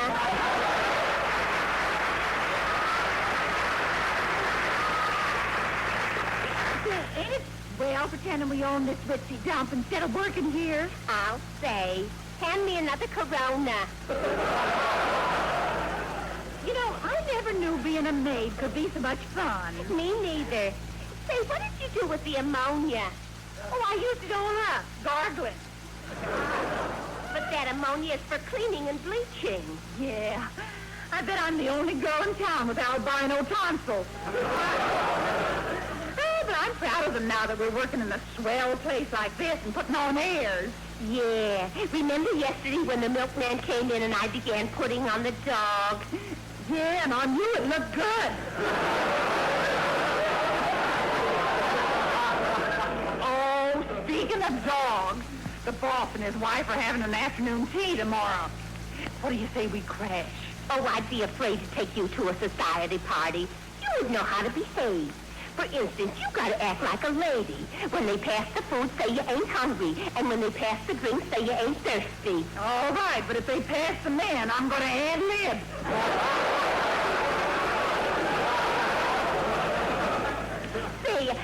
Say, where did you go yesterday afternoon? Oh, I was so embarrassed. I was taking a sunbath and a man saw me.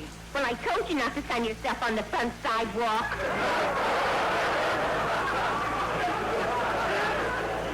Say, you know, I dusted that picture of General Grant in the hall again. Oh, you. You're so sentimental over the people you went to school with. Say, I hear there's a lot of men going around today taking the census. Gee, imagine having a man knocking on our door and asking us if we're married. Yeah, so who's going to do all this? The government. Well, what do you know? We're getting relief at last.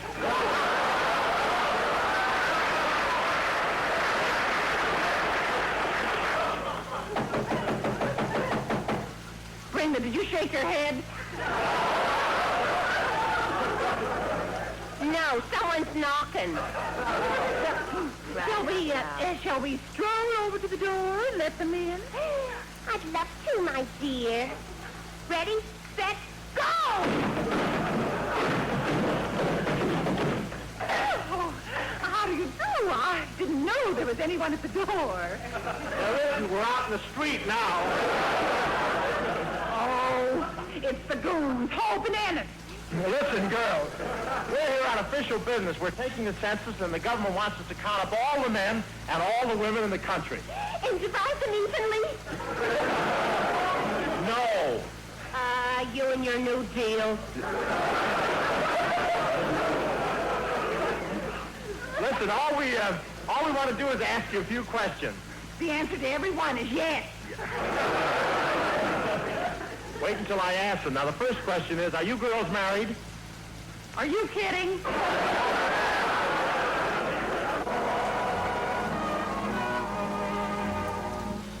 Oh, it's been a great day here at Camp Roberts for the Army. And, you know, we've covered plenty of land, sea, and air since Pearl Harbor and visited many a vital cog in our fighting machine. But tonight we're face-to-face with number one boy in the armed forces, the man in the infantry, Johnny Doughboy himself.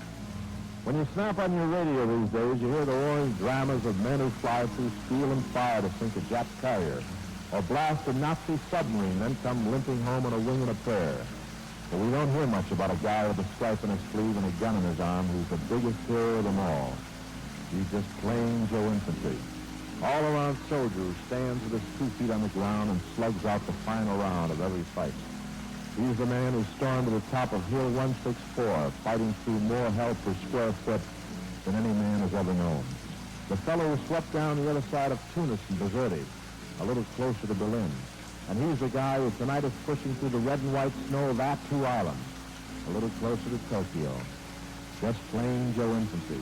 No silver wings, no glamour, but mister, he's the guy who day and night, and I mean every day and night, is taking his country a little closer to victory.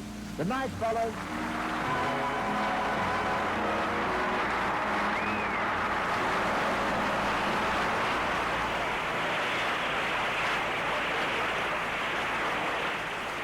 Almost 40 years in the business, and still going as if there was no tomorrow.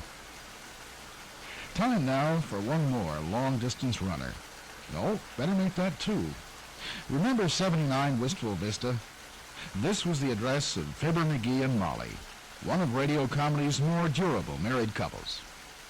Jim and Marion Jordan in real life, the McGee household played host each Tuesday night to a seemingly endless parade of visitors. Among them was the old-timer, remember? He was played by Cliff Arquette, who went on to television as a regular on the old Jack Parr show some years back. Here he is now with Fibber himself in a typical bit of Wistful Vista dialogue. Hello there, Johnny. Want to buy a good hunting dog for this fall? No, thanks, old-timer. I don't believe so. Hey! I says, no, I don't. I had me a bird dog, but his manners were bad. Couldn't learn him not to point. That's pretty good, Johnny, but that ain't the way I heard it. The way I heard it, one fellow says to the other fellow, hey, I see where Chicago Chicago's going to have a subway that'll take 7 years to build. That's so, says t'other fella. Don't believe I can wait. Let's walk. Yes, human nature's a funny thing, ain't it, Johnny? Or would you know?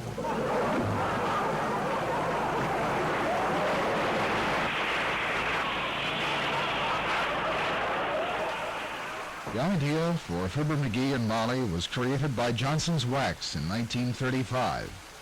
The show lasted for 17 long years. Among the program's more memorable bits of whimsy was this one from the 40s.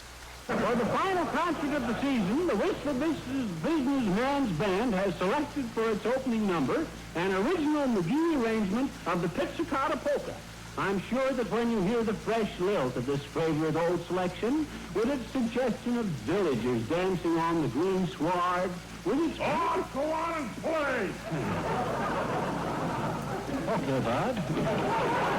All right, boys, on the downbeat, the Pizzicato Polka. If anything happens, we'll go into Tipperary. 1, 2, spiel.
Fibber McGee, Bob Hope, Fred Allen, Jack Benny, Lyman Abner, Amos and Andy.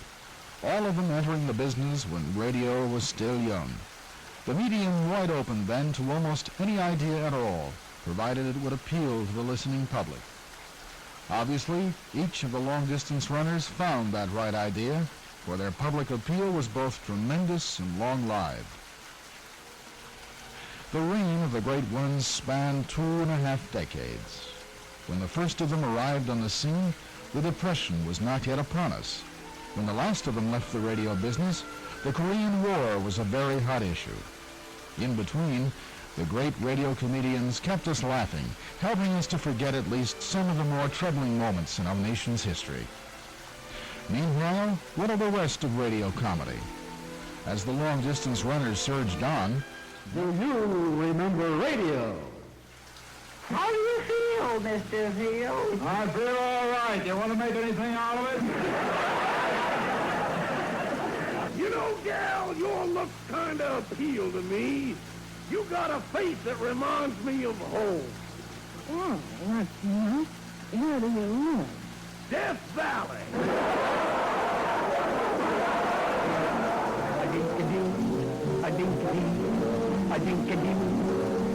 Oh, what a tune. What a... Burns and Allen, Charlie McCarthy, W.C. Field, Judy Canova, Mel Blanc, Jimmy Durante. Some of them veterans from radio's infancy.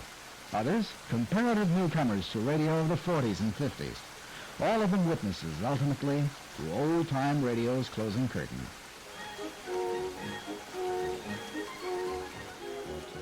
Broadcasters banked for a long while on radio's good health. Taking it very much for granted, they spent little time wondering about the industry's future. During the war years, radio was king. But all the while, behind the scenes, something called television was waiting, biding its time till the war's end, when restrictions would be lifted on civilian electronics, and the production of television sets for the post-war consumer could begin in earnest. The rise of television shouldn't have surprised anybody. After all, it had been just around the corner for a good long while. In the late 20s, RCA scientists had managed to televise a microscopic image on a 3-inch screen. About a decade later, the public had been given a preview of the coming miracle at the 1939 New York World's Fair. What they saw there was pretty primitive by today's standards, but the display captured the imagination as few have before or since. Only the coming war prevented TV from becoming big business in the early 40s. Meanwhile, the radio performer of the early 40s was busy entertaining America's millions of radio listeners. If he was worried about the coming age of television, it didn't show. Certainly nothing of that concern can be detected in this excerpt from NBC's popular Chase and Sanborn Hour, starring Edgar Bergen and Charlie McCarthy. In this segment, we hear Charlie and his special guest, W.C. Fields. Well, I'm so glad we're all here together, so I can say this to all of us. For after all, I always say that we must all hang together. Let's get out of this. Now, but if we don't fail, we might none of us hang at all. Don't you think so? Yes, of course, Miss Boland. Bill, you know Mary, don't you? Oh, yes, I know, Mary. Hi, Mary, hi. Oh, I'm just wonderful, Willie, just wonderful. And now I want to prepare you for a little surprise, a simply scrumptious surprise. Nothing surprises me. Go ahead. Hello, piece of grade B lumber.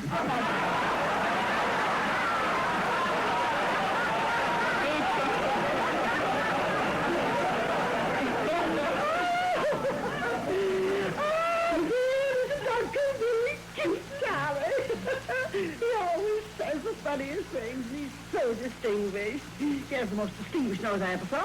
Why, she's asking for it. Better keep his nose out of this, Miss Boland. Yeah, keep my nose out of it and yours, too. I think friendship is such a wonderful thing. It makes people so friendly. Don't you think so, Willie? Who cares? Now, Really, you are not yourself tonight. I don't know who you are, but you're not yourself. Do you feel well? Charlie, ask Willie how he feels. I should know better, but here goes. How do you feel, Mr. Fields? I feel all right. You want to make anything out of it? You ever see a kid like that? He all wants to pick a fight. I'll saw his arm off.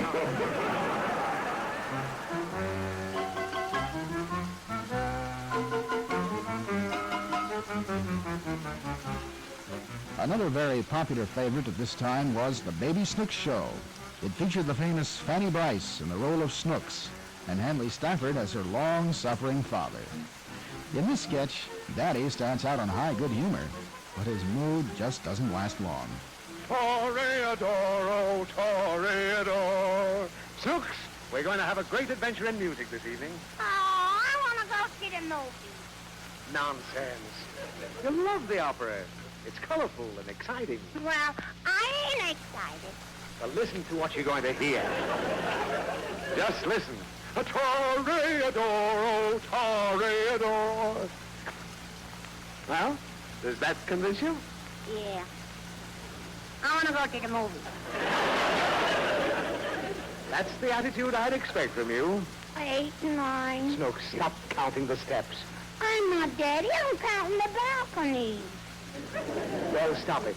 We've only got 2 more to go. Steps? No, balconies. I don't like the opera, Daddy. You haven't seen it yet, then stop complaining. Opera happens to be one of the highest forms of art. Well, I don't like it. Well, why? It's too high. That's too bad. The orchestra seats were too expensive. Why? Well, it's always that way. The lower seats are higher.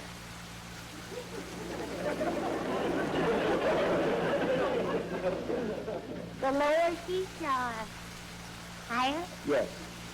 And the higher seats are lower. The lower you go, the higher you go, but the higher is lower. You see, the lower the seats and the lower you go, the higher the seats. Imagine that. For instance, the orchestra is always higher than the balcony. Now, do you understand? Yeah, the orchestra sits on the roof. No. The audience sits in the orchestra. Where does the orchestra sit? Listen, Costello. Let's drop the whole thing. You know, dear, I've always had an affinity for fine music. The last time I was at the opera, I was single. I brought your mother here. Oh, what a beautiful memory. The opera? No being single.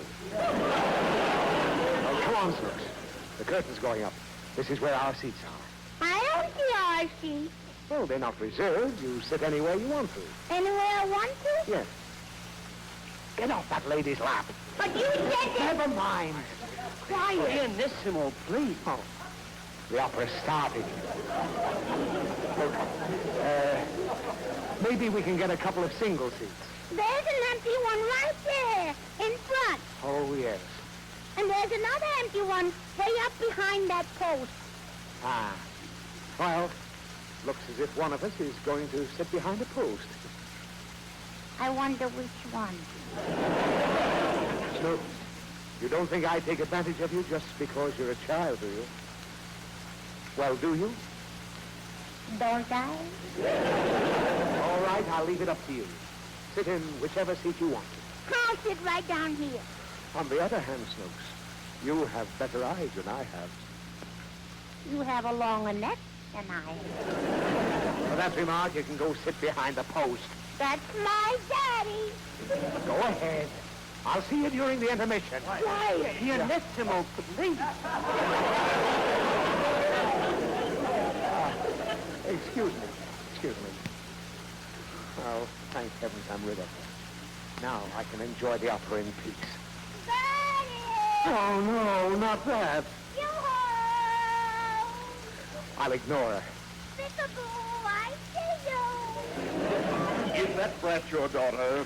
No. Yes, I am. Will you please shut her up? You shut her up. You shut her up or I'll shut you up. Pianissimo, please. Whatever it is, it can wait. No, it can't. Oh. I want a glass of water. Well, come on down and sit on my lap. Shut up. You shut up. Pianissimo, please.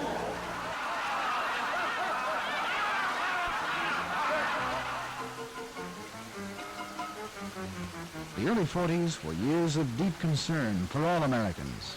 We were being chased by the Germans in North Africa, surrendering to the Japanese in the South Pacific, putting up with gasoline rationing on the home front. About this time, a pair of zany comedians named Bud Abbott and Lou Costello burst upon the entertainment scene. Their brand of slapstick humor somehow helped to lighten the load for a lot of us. Suppose you walk into a baseball park. What teams are playing? I don't know. Then what are you doing in the baseball park? You got me in there, now get me out. Wait a minute. What is the first thing you buy when you enter a baseball park? A hot dog. A hot dog? Without mustard. Oh, no. Mustard goes with a hot dog. Now it's mine. Mustard goes with a hot dog. I don't care what the mustard goes with. I'm not going to eat it. I don't like it. I mean, after all, Wait who a minute. are you? Just a minute. Now, don't get excited. The mustard and the hot dog go together. Let them go together. I don't want to spoil any romance. Who's talking about a romance? I mean, after all, if I don't like mustard, I don't have to eat it for you or anybody else. All right, I didn't know. What do you think you are, big man? If you tell me to eat mustard, I got to eat mustard. Well, let's forget about it. I got my likes and dislikes. All right, we'll forget about I'm it. not going to eat mustard for you or All right, anybody so you else, don't have to eat brother. I mean, after all, mustard burns my tongue, and I'm not going to burn my tongue for you or nobody All right, else. don't eat it. Forget It's it. a free country. I know that. If you want to eat mustard, you eat it. All If right. you don't, you don't All right, have well, to. don't shout. There's no law says you got to No, I know that.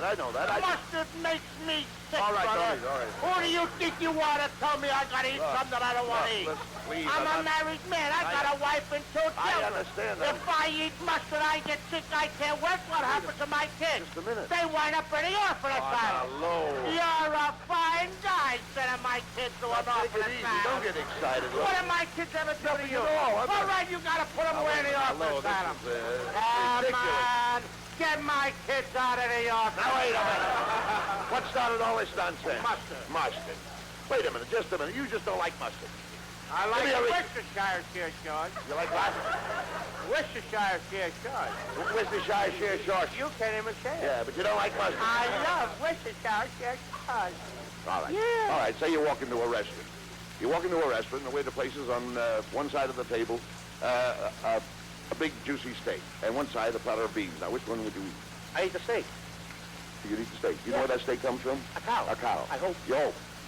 You know what that cow gives? No. That cow gives milk. No, she don't. You got to take it away from Ah, yeah. George, I have the most exciting news. Guess what? My brother Willie's in the Army. Your brother Willie? Yes. Well, if everybody buckles down to their jobs, I think we can win the war anyway. Oh, George Burns, how can you talk that way? My brother Willie will be a wonderful soldier. I'll bet he is in the Army 2 weeks before they make him at least an ensign. Or maybe even a commodore. Uh-huh. He had to give up that big new job he just got. But I guess the Army needs him even more. What big new job? Oh, it was a very important position. They asked him to clean out some bottlenecks in one of the biggest plants out here. Really? Which plant? 7-Up. 7-Up. And now he's in the Army. Well, practically. He takes his physical today. And then he'll be off to some remote corner of the earth. Alaska or China, the Bluebeard Islands or Burma.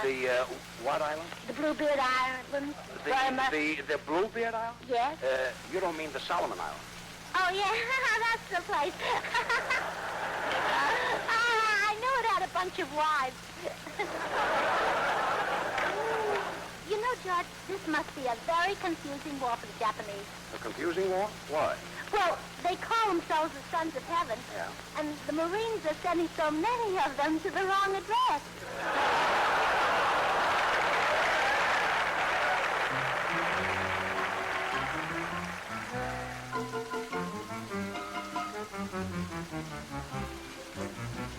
George Burns and Gracie Allen.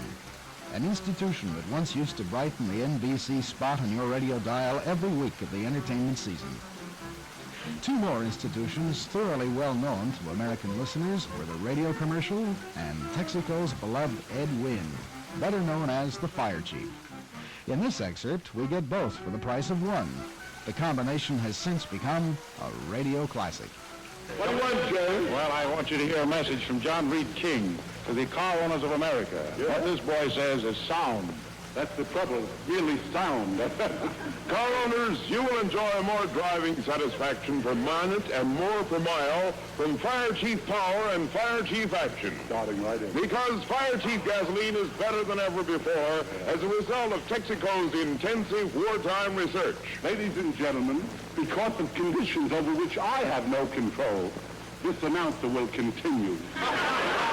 Today's great Fire Chief has improved firepower. Let's see. To give you quick starts, fast pickup, and all-round smooth traveling. Yeah. When you touch that starter on cold mornings, your engine leaps to life.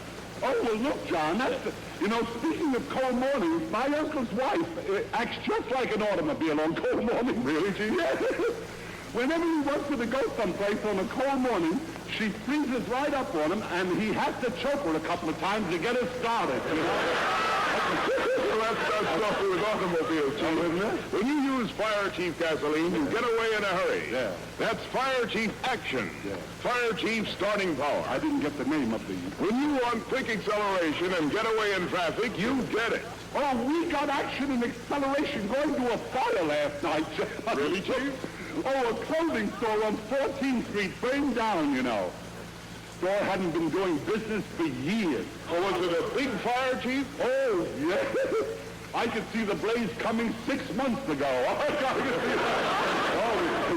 So drive in tomorrow for Fire Chief Power and Action. Nothing stops this guy. Fill her up and start her up with a tank full of Texaco's great new, better than ever Fire Chief gasoline. Well, I'll stick to my horse. Oh, you and your horse. That horse limps. I saw him running on 3 legs. Well, he always does that. He always keeps one foot in his mouth because he likes to feel his oats.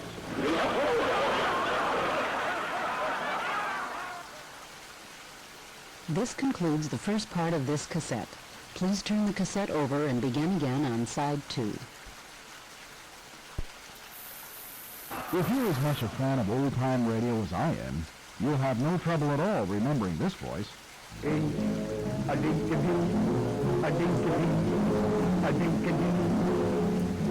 what a tune, what a tune.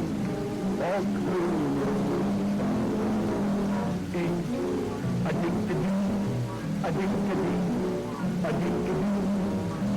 It's got the whole world moving.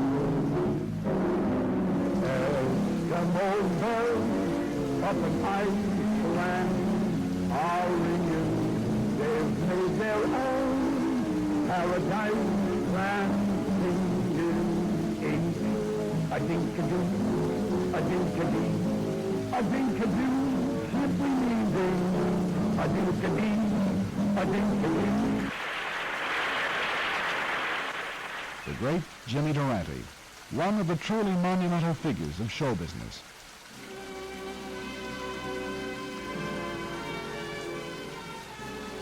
Meanwhile, back at World War II, the fascist powers were finally on the run as the Allies rattled into Rome in 1943, stormed the Normandy beaches on D-Day, 1944, toppled Hitler's German Empire the following May, and charged down to complete victory in the Pacific by August 1945.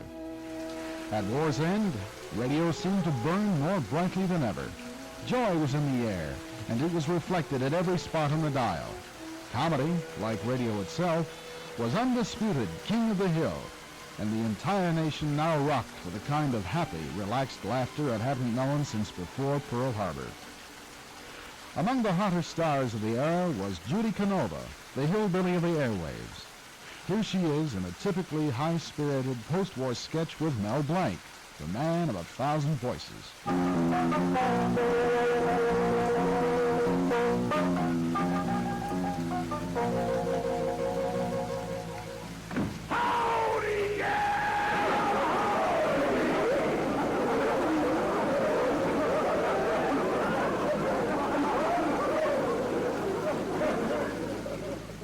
Howdy, tall, dark, and throttle full.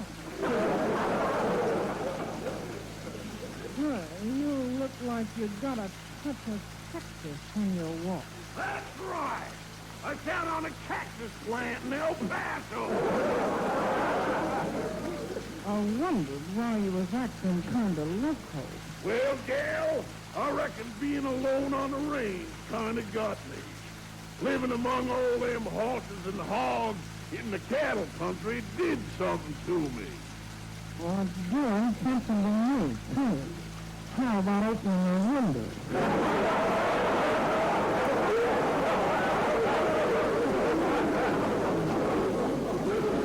You know, gal, your looks kind of appeal to me. You got a face that reminds me of home. Oh, that's nice.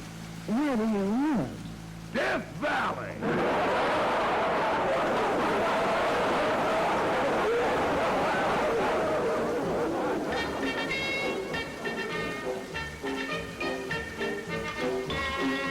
As the nation swung happily into the last half of the decade, all the lights in the radio business turned to green. More listeners, more advertising, more revenue, more everything, and then television arrived. Almost before you could say fade to black, radio's dominance as an entertainment medium began to shrivel. The better radio performers were invited to desert the old studios for new stints before the cameras. Others hung doggedly onto their microphones for dear life, hoping the new medium would somehow go away. But of course it wouldn't, and didn't. Before long, television began to carry the bulk of electronic comedy and drama.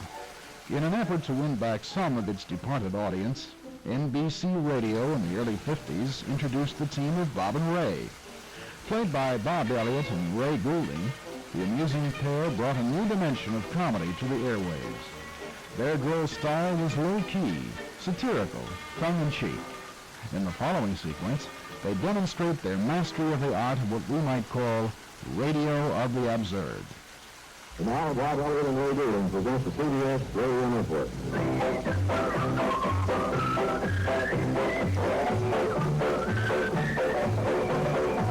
Hey, everybody. And welcome to the Bob and Ray Show. Say, you know, during the past few weeks, the Bob and Ray organization has reached out all over the country searching for people with unusual occupations to interview.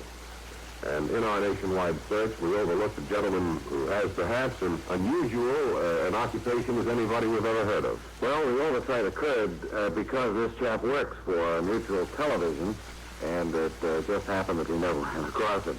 Yeah, but he's here at the microphone with us now, and his name, I believe, is Rudolph Megacycle. I think he said near TV engineering. Is that right, Rudy? That's right.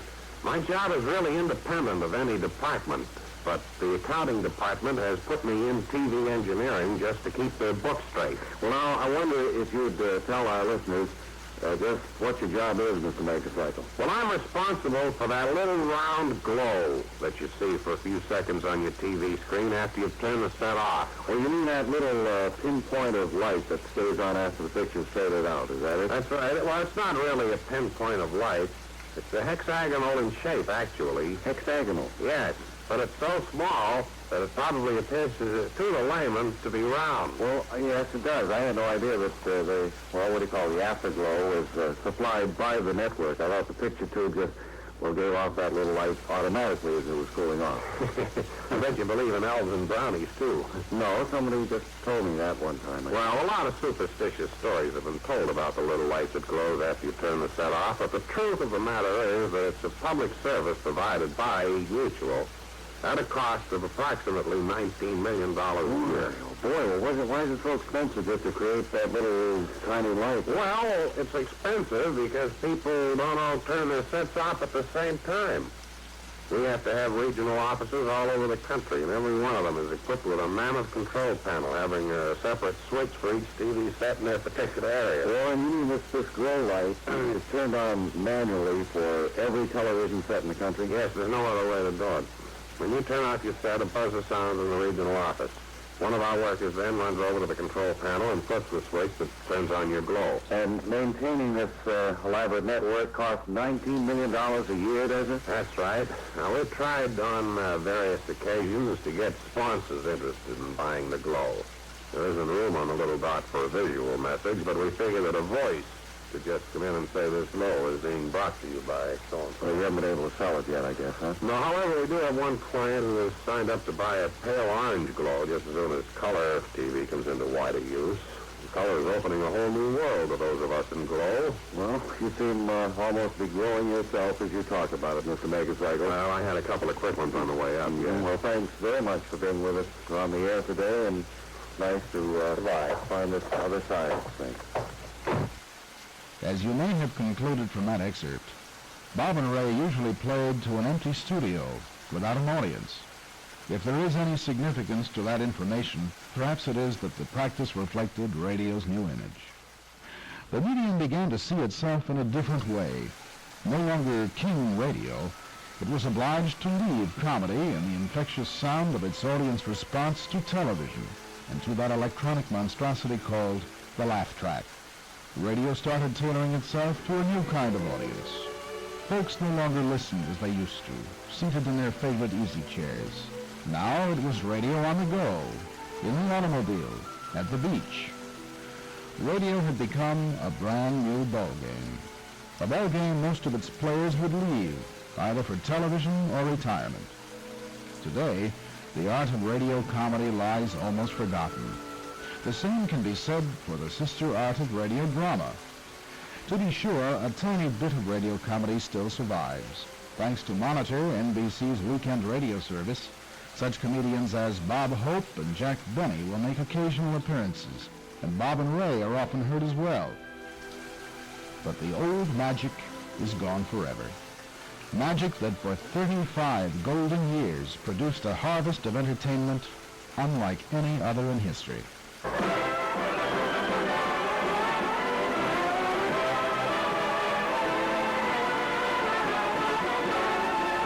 Broadcasting from New York City, the Lucky Strike program, starring Jack Benny, with Mary Livingston, Phil Harris, Rochester, Tennessee, and filling in for little old fatty Don Wilson is yours truly, Kenny Delmar. How do you feel, Mr. Field? I feel all right. You want to make anything out of it? And now, Lever Brothers Company, the makers of Rinso, invite you to sit back, relax, and enjoy Amos and Andy.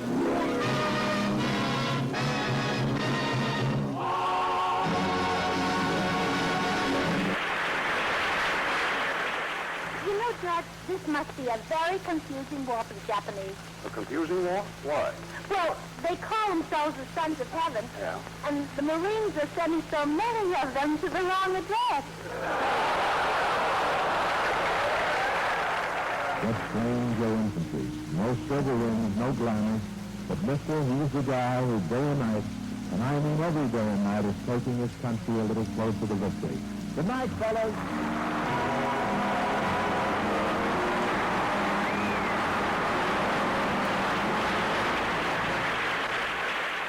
Jack Benny, Burns and Allen, Amos and Andy, Edgar Bergen and Shirley McCarthy, Bob Hope, Abbott and Costello, Fibber McGee and Molly, Baron Munchausen, the Happiness Boys, Moran and Mac. The list was all but endless, and many of us thought the days of radio were endless too. But we were wrong. For when TV arrived on the scene and America's listening habits started changing, the fabulous sounds that had produced radio's golden age began to fade.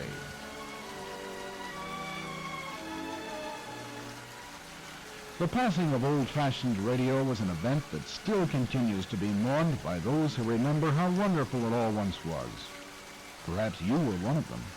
If so, you may never quite forget those marvelous moments that would begin with a click of a switch, the soft humming crescendo of warming vacuum tubes, and the swift fade-in of familiar voices as yet another evening of royal entertainment filled both home and heart. Remember radio? You bet I do.